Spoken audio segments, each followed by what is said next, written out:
Hello, English learners, and welcome back to Podcast English Learning for our 47th episode. Happy Friday, everyone. I'm Alex. And I'm Aurora. It's the beginning of August, a very popular time for vacations. So for today's lesson, we recommend using headphones and letting your mind wander to your dream destination. Today, we are exploring a topic that is full of excitement and possibility: how to plan a vacation. The planning stage of a trip can be just as fun as the trip itself, but it involves a lot of specific vocabulary related to booking flights, accommodation, and creating an itinerary. That's so true. Knowing this language is essential for any traveler. It helps you find the best deals, understand what you're booking, and ensure your trip goes smoothly from start to finish. In this masterclass, we will give you a complete guide to the language of vacation planning. We're going to have a conversation where we plan a trip together, covering all the steps from choosing a destination to packing our bags. After our conversation, we will have an extensive language takeaway section. In our strategy corner, we'll share some pro tips on how to find the best travel deals online.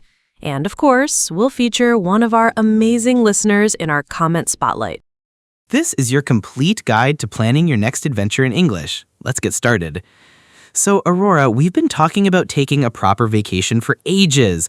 I think it's time we actually plan it. I completely agree. I've been bitten by the travel bug lately. I really need a change of scenery. So, where should we go? A relaxing beach holiday or an exciting city break? I am leaning towards a beach holiday. I just want to get away from it all and relax. I've narrowed it down to two options: Bali in Indonesia or the coast of Mexico. Ooh, both sound amazing. Let's look at accommodation first. What kind of place would you want to stay in? I was thinking a cozy cabin on the beach would be perfect. That sounds nice, but I was looking at an all-inclusive resort. It has great amenities like a pool and a spa, and according to the reviews, the food is incredible. A resort does sound tempting. Okay, what about flights? We should look for cheap flights, but I really want to avoid a long layover. A direct flight would be ideal. Let me check on a flight comparison website. Okay, it looks like the direct flights to Mexico are much shorter and a bit cheaper than the ones to Bali. That might be the deciding factor. I think you're right. Mexico it is. So now for the fun part, planning the itinerary. Or should we just be spontaneous and play it by ear when we get there? You know me, I like to have a bit of a plan. I'm an early bird, so I'd love to plan some morning excursions, maybe some snorkeling or exploring some ancient ruins. That sounds great. I'm more of a night owl, so I'll be in charge of finding the best restaurants for dinner. We can create a flexible itinerary, plan one main activity for each day, and then leave the rest of the day free. That's a perfect compromise. So, the last thing is packing. I'm terrible at this. I always pack too much. The key is to travel light. We'll be on the beach, so we just need the essentials: swimsuits, sunscreen, a good book, and maybe one nice outfit for dinner. You make it sound so simple. Okay, I'm officially excited. A beach holiday in Mexico. We've chosen a destination, found flights and accommodation, and have a basic itinerary. We're all set. And we're back. That was a fun conversation. I almost feel like I should book that flight right now. Me too. But first, it's time for our comment spotlight. This week, we're giving a shout out to a listener named Grace, who left a comment on our video about giving and receiving compliments. She wrote, "This was so helpful. I always deflect compliments. I am practicing the smile and say thank you method. It feels strange, but also more confident." Grace, thank you for your honest and wonderful comment. It is a difficult habit to break, and we are so proud of you for practicing. Accepting a compliment gracefully is a sign of self-worth, and you are right, it will make you feel much more confident. Keep up the amazing work. Now, let's break down all the key language from our dialogue about planning a vacation. It's time for the language takeaway. Let's start with types of holidays. We mentioned a city break, a short holiday in a city, and a beach holiday. Other types include adventure travel with exciting activities like hiking or rafting, and a staycation, a vacation you take at home or in your own city. Now for accommodation. You can stay in a hotel, a resort, which usually has more facilities like pools and restaurants. a hostel, a cheaper option with shared rooms, a B&B, a bed and breakfast, or a vacation rental, like a house or apartment from Airbnb. The things a hotel offers, like a pool or gym, are its amenities. For transportation, we talked about booking a flight. A flight that goes from A to B with no stops is a direct flight. A flight that stops in a middle city is a flight with a layover. Airlines that offer very cheap prices are called budget airlines. Let's talk about the plan for your trip. Your day-by-day plan of activities is your itinerary. If you don't make a detailed plan and prefer to make decisions when you arrive, you are being spontaneous or you play it by ear.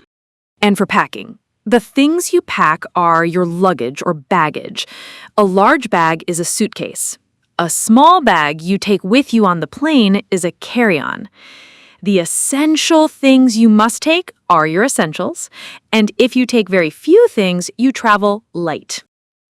This vocabulary is essential for planning any trip. Now, let's move on to our strategy corner to discuss how to find the best travel deals. Everyone wants to save money on travel. Here are a few pro tips for finding the best deals online. Tip number 1, be flexible with your dates. This is a huge one. Flying on a Tuesday or Wednesday is often significantly cheaper than flying on a Friday or Sunday. If your travel dates are flexible, you can save a lot of money. Many flight search engines have a flexible dates option. Tip number 2, use flight comparison websites. Don't just check one airline's website. Use an aggregator or a comparison site like Google Flights, Skyscanner, or Kayak. These sites search hundreds of airlines at once to find the best prices for you. Tip number 3, book in advance, usually. As a general rule, booking your flights and accommodation a few months in advance will get you better prices, especially if you are traveling during a peak season like summer holidays. However, sometimes you can find great last-minute deals if you are very flexible. And tip number 4, always read the reviews. Before you book a hotel or a tour, read the most recent reviews from other travelers on sites like TripAdvisor or Google. A low price is not a good deal if the place is terrible. The reviews will give you an honest picture of what to expect. These strategies will help you become a much smarter traveler. Now let's build your fluency with some common travel idioms. Welcome back to Fluency Builder. If you have a strong desire to travel and explore the world, you can say you have the travel bug. For example, after my trip to Italy, I really got the travel bug. If you are constantly traveling for work or pleasure and don't spend much time in one place, you are living out of a suitcase. For example, as a consultant, I'm living out of a suitcase most of the time. When you take a vacation to escape your normal, stressful life, you are trying to get away from it all. For example, this year I just want to go to a quiet beach and get away from it all. And a very common and useful phrase is a change of scenery. This refers to a move to a different location for a short time to make you feel refreshed. I've been working too hard. I really need a change of scenery. These idioms are used all the time by native speakers. Now you are ready. Let's listen to our full conversation one last time. Okay, so we agreed on a trip to the mountains. Now for the fun part, the planning. Where should we start? I completely agree. I've been bitten by the travel bug lately. I really need a change of scenery. So where should we go? A relaxing beach holiday or an exciting city break? I'm leaning towards a beach holiday. I just want to get away from it all and relax. I've narrowed it down to 2 options, Bali in Indonesia or the coast of Mexico. Ooh, both sound amazing. Let's look at accommodation first. What kind of place would you want to stay in? I was thinking a cozy cabin on the beach would be perfect. That sounds nice, but I was looking at an all-inclusive resort. It has great amenities like a pool and a spa, and according to the reviews, the food is incredible. A resort does sound tempting. Okay, what about flights? We should look for cheap flights, but I really want to avoid a long layover. A direct flight would be ideal. let me check on a flight comparison website. Okay, it looks like the direct flights to Mexico are much shorter and a bit cheaper than the ones to Bali. That might be the deciding factor. I think you're right. Mexico it is. So now for the fun part, planning the itinerary.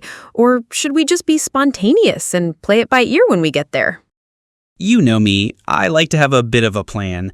I'm an early bird, so I'd love to plan some morning excursions, maybe some snorkeling or exploring some ancient ruins. That sounds great. I'm more of a night owl, so I'll be in charge of finding the best restaurants for dinner. We can create a flexible itinerary, plan one main activity for each day, and then leave the rest of the day free. That's a perfect compromise. So the last thing is packing. I'm terrible at this. I always pack too much. The key is to travel light. We'll be on the beach, so we just need the essentials. Swimsuits, sunscreen, a good book, and maybe one nice outfit for dinner. You make it sound so simple.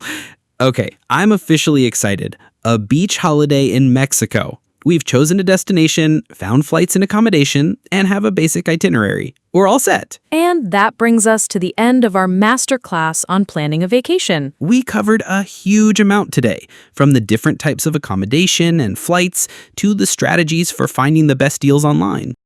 The key takeaway is that a little bit of planning and knowing the right language can make your travel experience much smoother, cheaper, and more enjoyable.